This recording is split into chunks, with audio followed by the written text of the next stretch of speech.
ఈ రోజున ప్రైవేట్ లో వైద్యం ఎంత ఖరీదైందో ప్రత్యేకంగా చెప్పనక్కర్లేదు. ఓ కార్పొరేట్ ఆస్పత్రికి వెళ్తే లక్షల రూపాయల బిల్లు వేస్తున్నారు. ఈనాటికి ప్రభుత్వ ఆస్పత్రులు ఉన్నాయి కాబట్టే పేదలకు ఉచిత వైద్యం దక్కుతోంది. ఆ మాత్రం భరోసా కూడా లేకపోతే అసలు పేదవాడు బతకగలడా అనేది ఖచ్చితంగా అందరూ ఆలోచించాల్సిన ప్రశ్న. మన ఆర్థిక వ్యవస్థ ఎంత వేగంగా పురోగమిస్తున్నా ఇంకా పేదలకు కొదవలేదు. అలాంటి వారిని వదిలేసి ప్రభుత్వం తన బాధ్యత నుంచి తప్పించుకోకూడదు. ప్రైవేట్ రంగంలో పరిశ్రమలు, కంపెనీలు పెట్టించి వారితో ఎంఓయూలు చేసుకుని ప్రైవేట్ ఉద్యోగాల క్రెడిట్ కూడా తమ ఖాతాలో వేసుకోవడం ప్రభుత్వాలకు అలవాటైపోయింది. భిన్న రంగాల్లో పీపీపీ మోడల్ విజయవంతమైంది కాబట్టి దాన్నే మెడికల్ కాలేజీలకు అంటగడతామనడం ఏమాత్రం సబబు కాదు. ఇక్కడ ప్రభుత్వాన్ని ఎవరు ఐటీ కంపెనీయో ఫార్మా కంపెనీయో నడపమనడం లేదు. అలాంటి రంగాల్లో ఏమైనా చేయండి, అంతేకాని పేదలకు భరోసా ఇవ్వాల్సిన విద్య, వైద్య రంగాలను మాత్రం ప్రైవేటు పరం చేసే ఆలోచన మంచిది కాదు. ఆ మాటకొస్తే ప్రపంచంలో సగానికి పైగా దేశాలు విద్య, వైద్యాన్ని ఉచితంగా అందిస్తున్నాయి. అమెరికా, యూరప్ లో 90% స్కూళ్లు,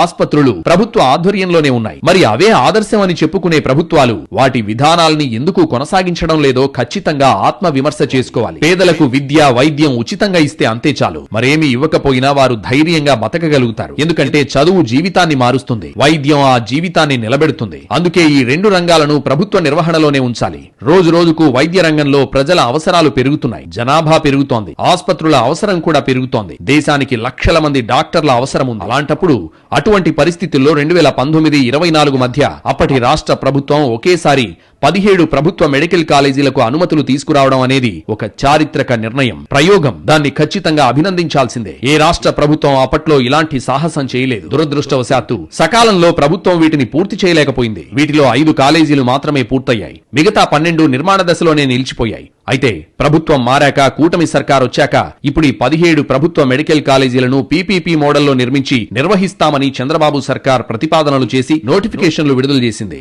దీనిపైన ఇప్పుడు ఏపీలో రాజకీయ ఉద్యమం జోరుగా సాగుతోంది. వైసీపీ, లెఫ్ట్ పార్టీలు వ్యతిరేకంగా పోరాడుతున్నాయి. వైసీపీ ఇప్పటికే 1 కోటి సంతకాల సేకరణ చేసి గవర్నర్ కు వినతి పత్రం సమర్పించింది.